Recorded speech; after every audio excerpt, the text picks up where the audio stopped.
সূচকের পতন দিয়ে সপ্তাহ শেষ করল ঢাকার শেয়ার বাজার।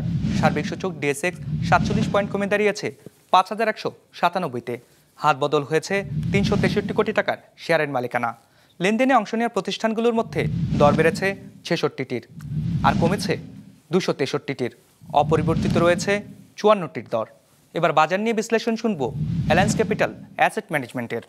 লাস্ট অফ দ্য উইকে মার্কেট নেগেটিভলি ক্লোজ হয়েছে এবং মার্কেটের ওভারঅল সেন্টিমেন্ট আজকে বিয়ারিশ নেচারের ছিল। এই উইকের ওপেনিং ইন্ডেক্স ছিল ৫,৩৫৫ এবং তা প্রায় ১৫৭ পয়েন্টস কারেকশন হয়ে এখন ফাইনালি ক্লোজ হয়েছে ৫,১৯৮তে। এবং মার্কেটের উইকলি অ্যাভারেজ টার্নওভার যথেষ্ট কম ছিল, মাত্র ৪০০ কোটি টাকার মতো।